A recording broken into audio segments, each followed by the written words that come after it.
Good morning student. आज आपण इयत्ता 9वीतील दिव्याच्या शोधामागचे दिव्य पाहणार आहे. याचे लेखक आहे डॉक्टर अनिल गोडबोले.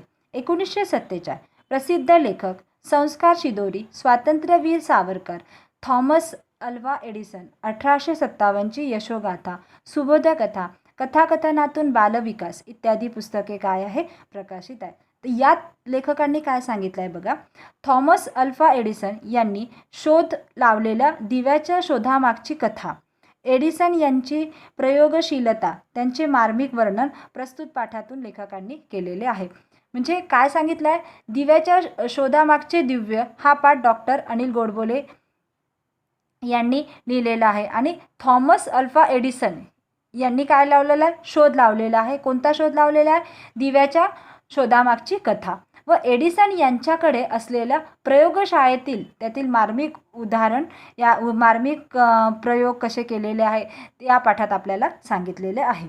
तर बघा, आपण थॉमस दिव्यामागचे दिव्यत्व पाहू आपण.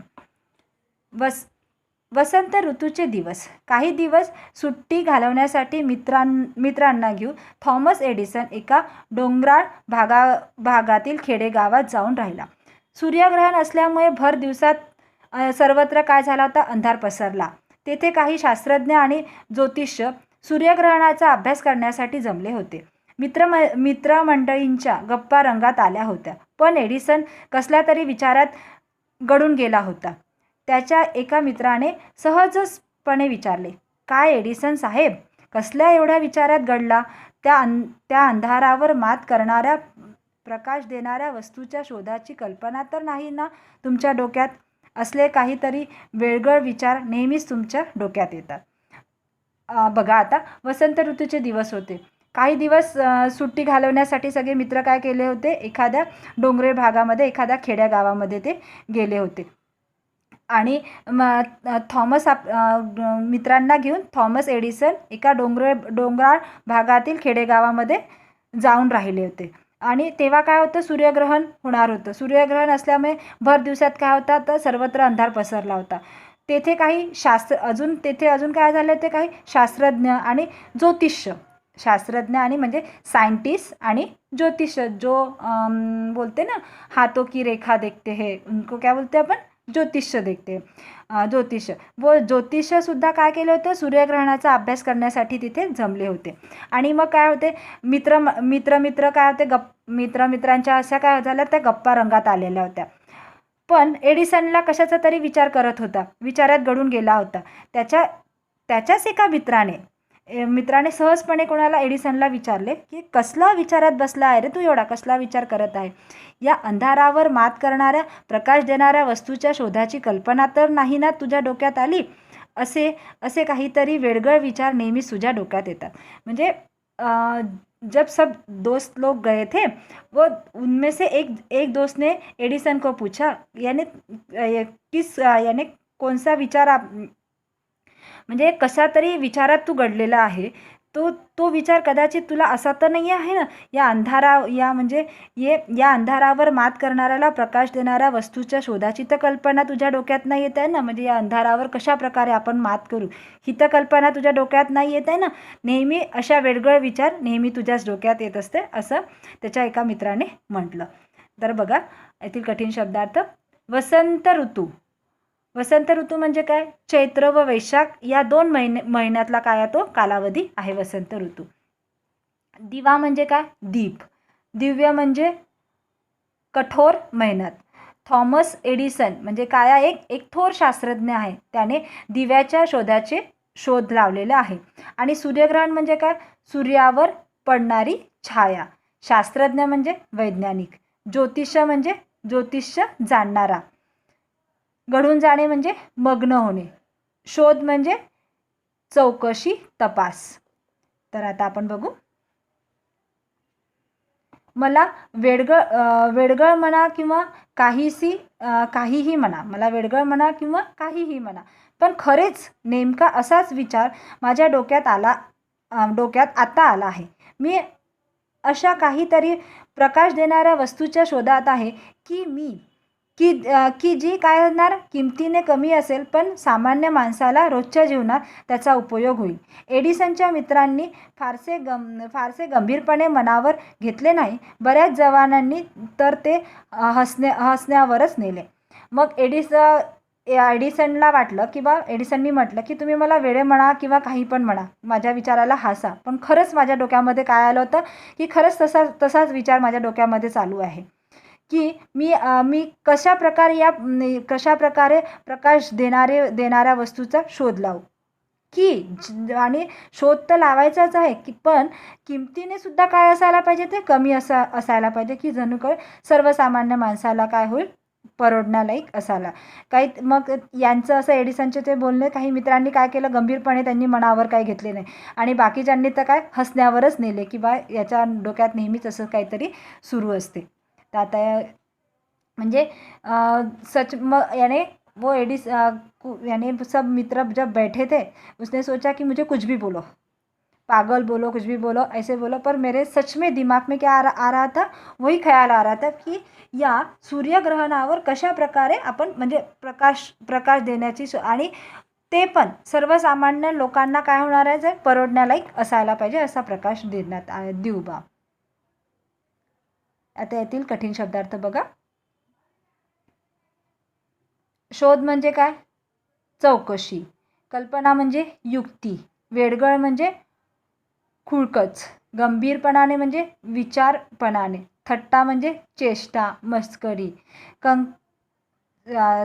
चेष्टा आणि मस्करी. नंतर बघू. एडिसनच्या मित्रांनी फारसे गंभीरपणे मनावर घेतले नाही. बऱ्याच जवानांनी तर ते हसण्यावरच नेले. तुम्हाला ही थट्टा वाटणे, पण हाताच्या कंकणाला आरसा कशाला. हाताच्या कंकणाला आरसा कशाला. नंतर माझ्या मनातील कल्पनेप्रमाणे असणारी वस्तू शोधण्याचे आव्हान मी स्वीकारले आहे. एडिसन अगदी सहजपणे बोलून गेला.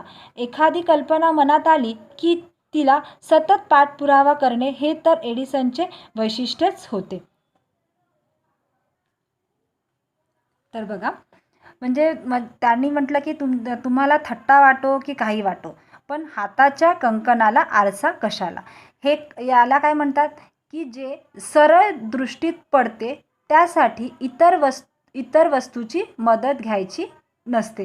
म्हणजे हाताच्या कंकणाला आरसा कशाला, म्हणजे ज्याप्रमाणे आपल्या हातात काय असते, बांगड्या असते, आणि ते बांगड्या पाहण्यासाठी आपल्याला आरशाची गरज असते का, नसते.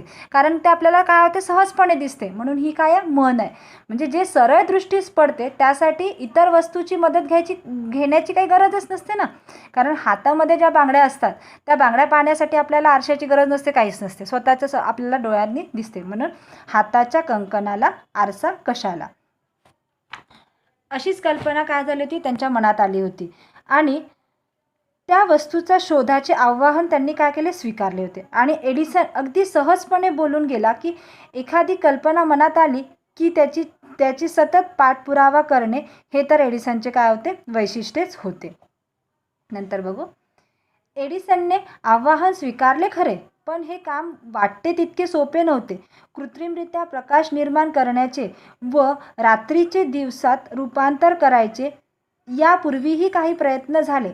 सर हम्फ्रे डेव्हिड यांनी खाणीमध्ये वापरण्यासाठी एक कमानदार दिवा तयार केला होता.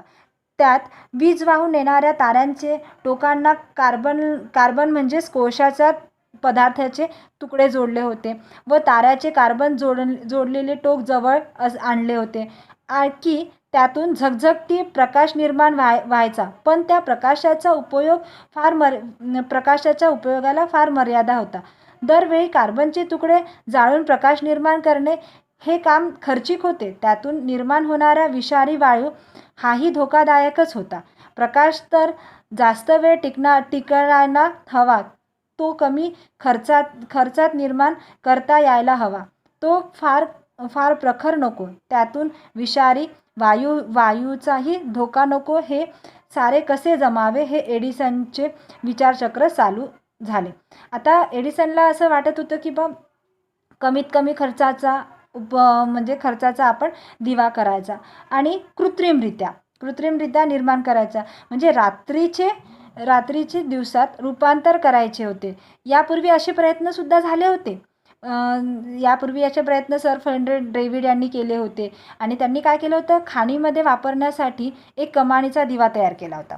त्या दिव्यात वीज वाहून नेणाऱ्या तारांच्या काय केला होता, तारांना कार्बनचे तुकडे लावले होते, म्हणजेच कोळशाचा पदार्थाचे तुकडे जोडले होते व तारांचे कार्बन जोडण्याचे टोक जवळ आणले होते आणि त्यातून झगझगता प्रकाश निर्माण व्हायचा.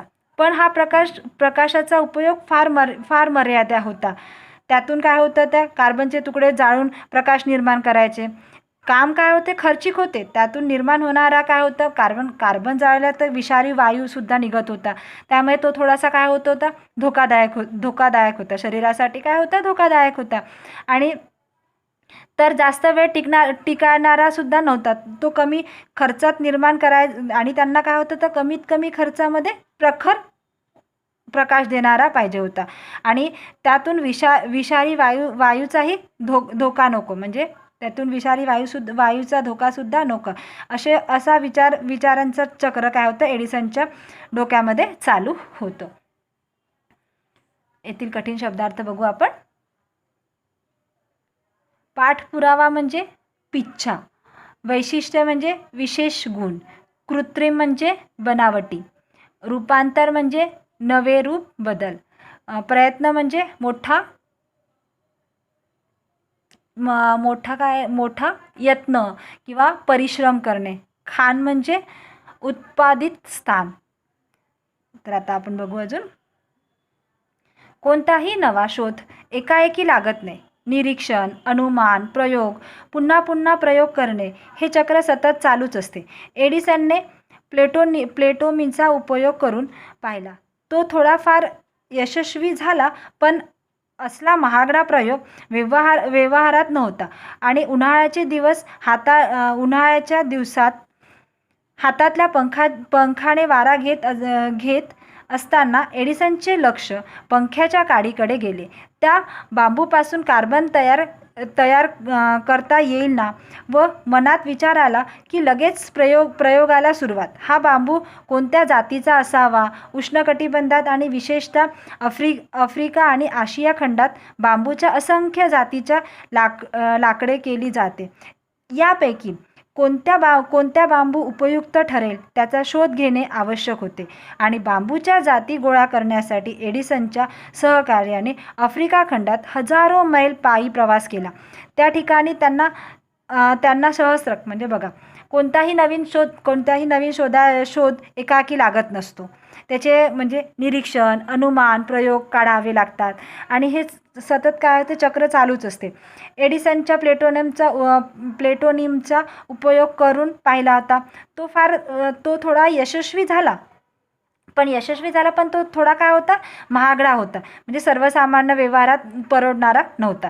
म्हणून मग त्यांनी त्या सोडला. आणि नंतर मग काय होतं, उन्हाळ्याच्या दिवसामध्ये जेव्हा लाईट जाते तेव्हा आपल्याला हाताचा पंखा असतो, म्हणजे कैसे हाथ में पंखा यानी एक लकड़ी रहती, उसको ऐसे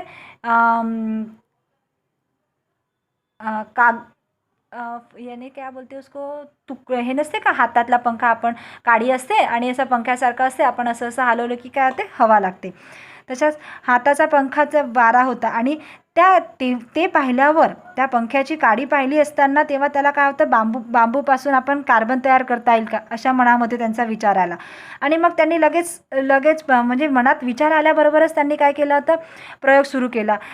हा बांबू म्हणजे बांबूच्या कोणत्या जाती असतात. आणि उष्ण कटिबंधामध्ये विशेषतः आफ्रिका व आशिया खंडामध्ये बांबूच्या काय असतं, असंख्य जातीची लागवड केली जाते.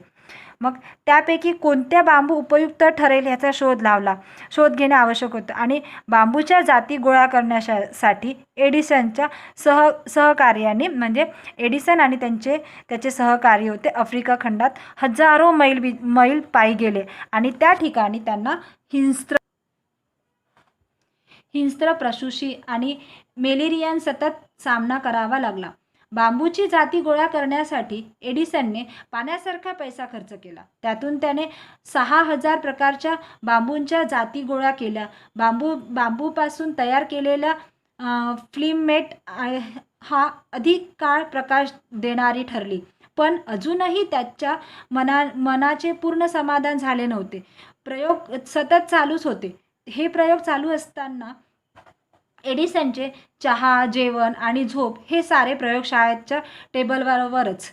भूक लागली की उभ्या उभ्याच थोडेसे खायचे. थकल्यासारखे वाटले की बसल्या बसल्या थोडीशी डुलकी घ्यायची. तरीही कामातून थोडीशी फुरसत मिळाली की एडिसन त्यांच्या सहकार्यांना समुद्रावर मासे मारायला किंवा नृत्यांच्या नाही तर गाण्याच्या कार्यक्रमाला घेऊन जायचा. मन ताजेतवाने झाले की पुन्हा कामाला सुरुवात. म्हणजे बघा, अनेक प्रकारच्या बांबू आफ्रिका आणि आशियामध्ये अनेक प्रकारच्या बांबूंच्या जातीच्या काड्या गोळा केल्या. हजारो मैल काय होते, एडिसन आणि त्यांचे सहकारी पायी गेले.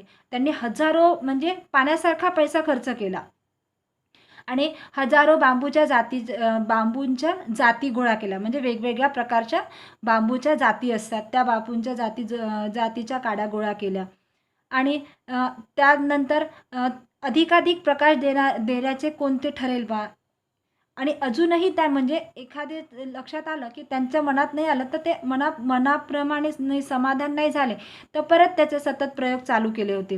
हे प्रयोग चालूच असतात आणि जेव्हा प्रयोग चालू असताना मग एडिसनला ना जेवणाची फिकीर ना झोपण्याची फिकीर. एडिसनचा चहा, जेवण, झोप सगळं कुठे होतं तर प्रयोगशाळेच्या टेबलवरच चालू असतं.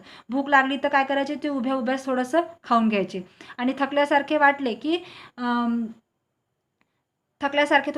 की बसल्या बसल्याच थोडीशी काय करायचं ते डुलकी घेऊन घ्यायची. आणि तरीही कामातून थोडीशी फुरसत मिळाली की एडिसन आपल्या सहकार्यांना घेऊन काय कुठे जात असेल, समुद्रावर मासे पकडायला जात असेल, नाही तर नृत्याच्या किंवा गाण्याच्या कार्यक्रमाला घेऊन जात असेल. आणि मग मन काय होतं ते ताजेतवाने झाले की पुन्हा ते काय करत असेल, कामाला लागत असेल. आता कठीण शब्दार्थ. कमानदार म्हणजे अर्धवर्तुळाकार, कोळसा म्हणजे झिजलेला निखारा, खर्चिक म्हणजे महागडा, विषारी म्हणजे विषयुक्त, धोकादायक म्हणजे अभयान चिंताजनक, प्रखर म्हणजे तीव्र, विचारचक्र म्हणजे काय, विचारांचा ओघ, निरीक्षण म्हणजे पाहणी, तपासणी. तर नंतर बघू आपण. सुरुवातीला दिव्यांच्या प्रयोगाबाबतीत प्रत्येक कल्पना योग्य असे एडिसनला वाटायचे. पण प्रयोग करून पाहिल्यावर त्यातील फोलपणा जाणवायचा. केलेला प्रत्येक प्रयोग आणि त्यातून काय आढळले याची पद्धतशीर नोंद वहीमध्ये ठेवली. अशा त्यांच्या प्रयोगाच्या 200 वह्यांची 40,000 पाने भरून गेली. एडिसनला काही टीकाकार त्याला म्हणायचे, हा सगळा खटाटोप फुकटचा गेला म्हणायचा. कारण यातल्या बहुतेक नोंदी या फसलेल्या प्रयोगांच्या आहेत. या टीकाकारांना एडिसनने उत्तर दिले आहे, मी जे हजारो प्रयोग केले ते फसले तरी फुकट गेले असे कसे म्हणता येईल. निदान माझ्यानंतर प्रयोग करणाऱ्यांना हेच प्रयोग पुन्हा करून पाहण्याची गरज नाही. त्यांचे श्रम, त्यांचा वेळ वाचला, हाच काय फायदा नाही का. मग बघा, सुरुवातीला काय झालं, सुरुवातीच्या दिव्यांचे प्रयोग काय झालं, प्रत्येकाच्या कल्पना योग्य आहे किंवा नाही एडिसनला वाटायचं. पण हा प्रयोग करून पाहिल्यावर त्यातील फोलपणा म्हणजे हा चुकीचा आहे बा, फोलपणा जाणवला. आणि एडिसनने केलेले जे प्रत्येक प्रयोग आहे त्या प्रत्येक प्रयोगाची काय केली, त्यांनी एक वहीमध्ये काय केली, नोंद करून घेतली, म्हणजे लिहून ठेवले.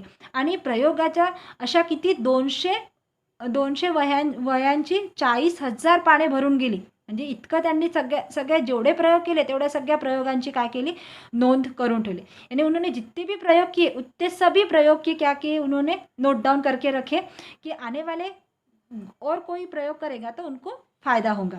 यानी 40,000 पाने भरली.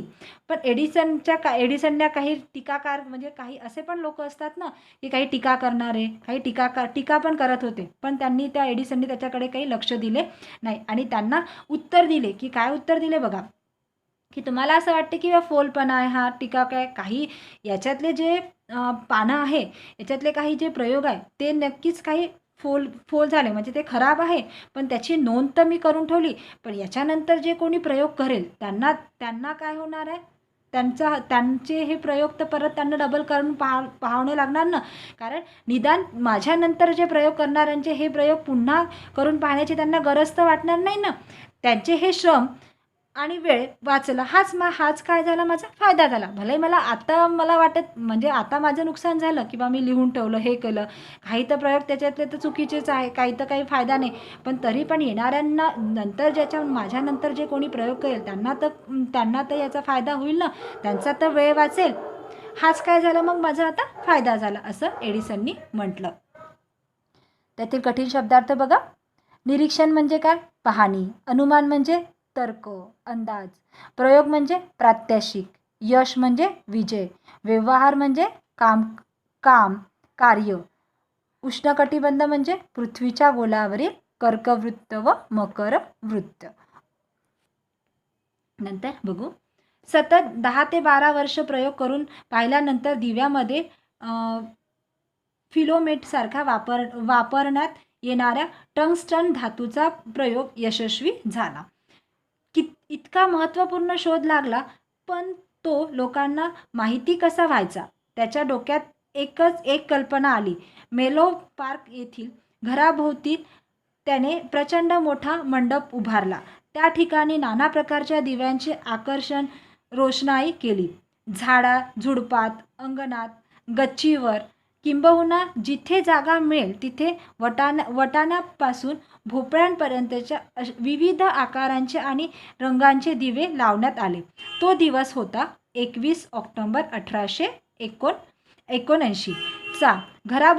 भोवतालच्या दिव्यांचा झगमगा पाहायला सारे गावच काय होते, लोटले होते. एडिसनने केलेल्या या दिव्याच्या वर्तमानपत्रात आणि सगळीकडे गवागव झाला. वर्तमानपत्रातून दिव्यांच्या शोधाची बातमी जगभरात पसरली. आता बघा, सतत 10-12 वर्ष प्रयोग केले आणि प्रयोग करून पाहिल्यानंतर दिव्यामध्ये फ्लिममेट सारखा वापरण्यात येणारा टंगस्टन धातूचा प्रयोग काय झाला, मग यशस्वी झाला. मग इतका महत्त्वपूर्ण शोध लागला की आता ते लोकांना माहिती कसं करायचं, हा पण एक प्रश्नच आहे ना. मग लोकांना माहिती कसं करायचं, त्याच्या डोक्यात एक कल्पना सुचली. मग एडिसनच्या डोक्यामध्ये काय कल्पना सुचली, वो तो पता है ना कि साइंटिस्ट लोग का दिमाग हमेशा क्या होता, चलता ही रहता. कुछ तो भी अलग, कुछ तो भी करने की इच्छा हमेशा उनके दिमाग में चलती रहती. त्यांच्या डोक्यामध्ये काय झालं, एक कल्पना सुचली आणि मग त्यांनी काय केलं, मेलो पार्क येथील घराभोवती त्यांनी काय केलं, एक प्रचंड मोठे असं मंडप उभारला आणि त्या ठिकाणी नाना प्रकारचे दिव्यांची आकर्षक रोषणाई केली.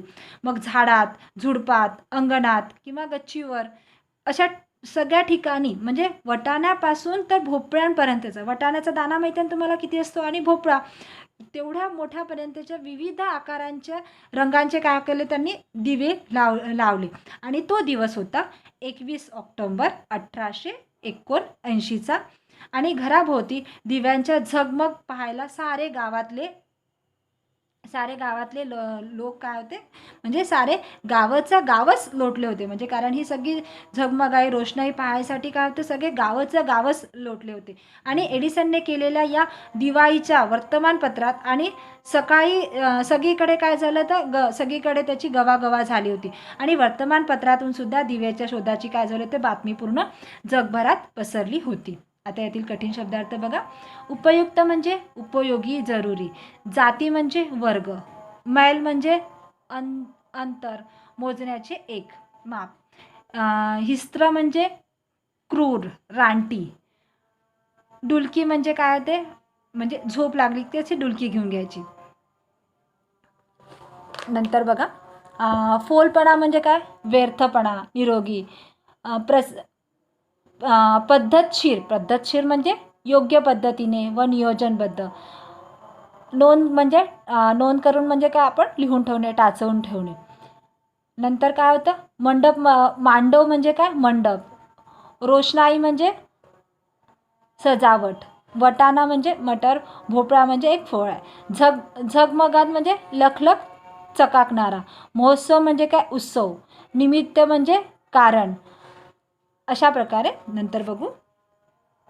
21 ऑक्टोबर 1929 या दिवशी एडिसनने लावलेला दिव्याच्या शोधाचा 50 वर्ष पूर्ण झालेल्या साऱ्या अमेरिकेने हा दिवस एखाद्या महोत्सवासारखा साजरा केला. एका मोठ्या समारंभात अमेरिकेच्या अध्यक्षाने एडिसनचा सन्मान केला. या घटनेच्या निमित्ताने अमेरिकेच्या पोस्ट खात्याने दिव्याचे चित्र असणारे तिकीटही प्रसिद्ध केले होते. मग एक सर्वसामान्य बुद्धिमत्ता असणाऱ्या एडिसनने हे सारे कसे केले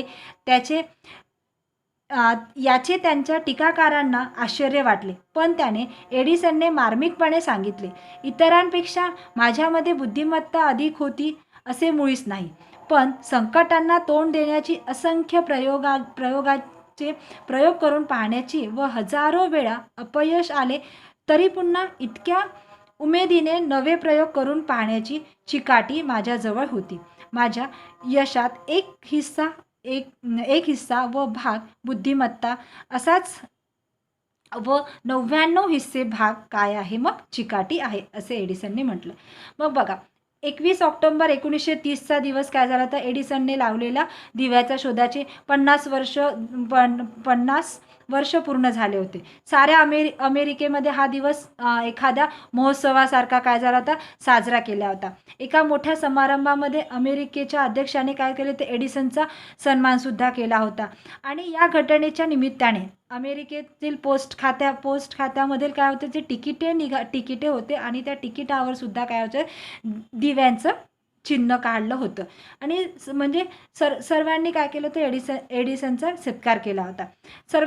एक सर्वसामान्य बुद्धिमत्ता असणाऱ्या एडिसनने हे सारे कसे केले असं लोकांना वाटत होतं. काही त्यांचे टीकाकार सुद्धा होते. काही टीकाकारांना आश्चर्य वाटत होते. पण त्या एडिसनने त्यांचे मार्मिक त्यांना एडिसनने सांगितलं की बा मला इतरांपेक्षा काही बुद्धिमत्ता जास्ती नाही, सारखीच बुद्धिमत्ता असते, पण संकटांना तोंड देण्याची, म्हणजे माझ्यामध्ये काय होती बुद्धिमत्ता सगळ्यांसारखी, जशी सगळ्यांना बुद्धिमत्ता असते त्याच प्रकारे बुद्धिमत्ता मला पण आहे. पण माझ्यामध्ये काय एक आहे की संकटांना तोंड देण्याची आणि असंख्य प्रकारे प्रयोग करून पाहण्याची. हजारो वेळा काय झालं, अपयश आले तरी पण आपली जिद्द सोडायची नाही. पुन्हा नव्या उमेदीने काय करायचे, प्रयोग करून पाहायची. आणि अशी चिकाटी माझ्यामध्ये होती. आणि माझ्या यशाचा एक भाग म्हणजे काय आहे, माझी बुद्धिमत्ताच. तर काय एक भाग बुद्धिमत्ता असल्या तर 99 हिस्से भाग काय आहे माझ्यामध्ये, चिकाटी आहे, असं एडिसनने म्हटलं. तर यातील कठीण शब्दार्थ बघा. पोस्ट खाते म्हणजे पोस्ट, आपण जे पोस्टामध्ये जातो त्याची जी तिकीट असते त्या तिकिटावर सुद्धा काय होतं, दिव्याचं चित्र होतं. आश्चर्य वाटणे म्हणजेच काय, नवल वाटणे, कौतुक वाटणे. मार्मिकपणा म्हणजे भेदक म्हणजे वाटणे. उमेद म्हणजे आशा, विश्वास. चिकाटी म्हणजे निर्धार करणे. अशा प्रकारे दिव्यातील शोधामागील दिव्यता. जिस प्रकार एडिसन अपने पुरे जिद्द म्हणजे काय होती त्यांच्यामध्ये चिकाटी व चिकाटी के साथ उन्होंने क्या किया, अपना वो शोध पूरा किया. अशा प्रकारे दिव्यामागील दिव्यत्व.